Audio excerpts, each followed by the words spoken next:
غریدہ बेहद शुक्रिया टाइम देने के लिए। पीपल्स पार्टी के चेयरमैन बिलावल भुट्टो जरदारी ने जो खिताब किया और साबिक सदर पाकिस्तान आसिफ अली जरदारी ने जो खिताब किया, इस पर आप क्या कहेंगी?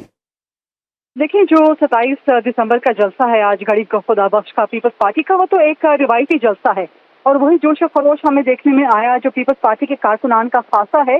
और 16 बरस आज बीत गए हैं मोहतरमा की शहादत को, लेकिन उसके बावजूद आप देखिए गरीब खुदा बख्श में कितनी बड़ी तादाद में पीपल्स पार्टी के कारकुनान मौजूद थे, जो कि न सिर्फ मोहतरमा के साथ बल्कि पीपल्स पार्टी के साथ अपनी अकीदत का, अपनी मोहब्बत का इजहार कर रहे थे।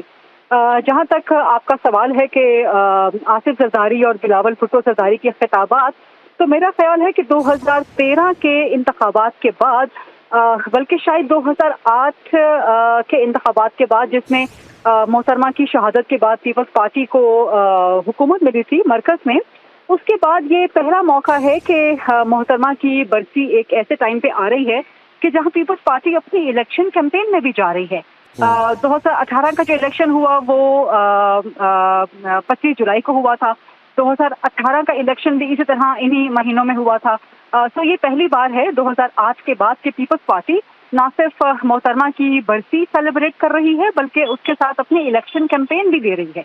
तो ये आज का जलसा ना सिर्फ इसको मोहतरमा की 16वीं बरसी की याद के तौर पे देखा जाए, बल्कि इसको पीपल्स पार्टी की इलेक्शन कैंपेन के तौर पे देखा जाए। और यही चीज़ हमें नजर आई आसिफ जरदारी और बिलावल भुट्टो जरदारी के स्पीचेस में भी, उनके खिताबात में भी। मिसाल के तौर पे बिलावल भुट्टो ने कहा कि जी हमने फैसला किया है कि हम अवाम के बलबूते पे और अपने बलबूते पे इलेक्शन लड़ेंगे।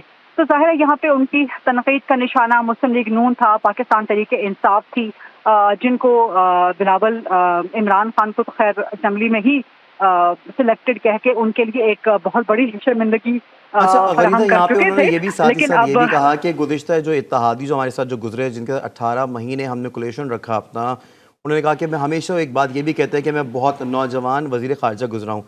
वो उस वक्त का तस्करा करते हैं और एक बात ये भी ऐड कर देते हैं कि उस वक्त के जो वज़ीर आज़म थे वो बिल्कुल भी संजीदा नहीं थे। साथ ही साथ बिलावल ने ये भी कहा हम उनमें से नहीं जो इलेक्शन से भागते हैं। ये इशारे किसकी जानिब हैं? ये इशारे ज़ाहिर मुस्लिम लीग नून की जानिब हैं, अपने हरीफों की जानिब हैं, सियासी मुखालिफिन की जानिब हैं, पाकिस्तान तहरीक इंसाफ की जानिब हैं। क्योंकि पाकिस्तान तहरीक इंसाफ ने जिस तरह आरओ की एक दरख्वास्त दी थी लाहौर हाई कोर्ट में, उसके बाद से ही पीपल्स पार्टी ने भी खास तौर पर बयानिया बनाना शुरू कर दिया था कि देखें जी पाकिस्तान तहरीक इंसाफ इलेक्शन से भाग रही है। फिर मुस्लिम लीग नून को भी हदफ तनकीद बना रहे हैं। तो ये ज़ाहिर मैंने आपसे जैसे पहले गुजारिश की कि आज के गरीब खुदा बख्श के जलसे को सिर्फ मोहतरमा की 16वीं बरसी के तौर पे ना देखा जाए, बल्कि इसको पीपल्स पार्टी की इलेक्शन कैंपेन के हवाले से भी देखा जाए। तो इलेक्शन कैंपेन है, इलेक्शन का माहौल है, उसमें बिलावल भुट्टो ने ज़ाहिर तीरंदाजी की है अपने हरीफ सियासी मुखालिफिन के बारे में, तो इसको उसी तनाजुर में देखा जाना चाहिए।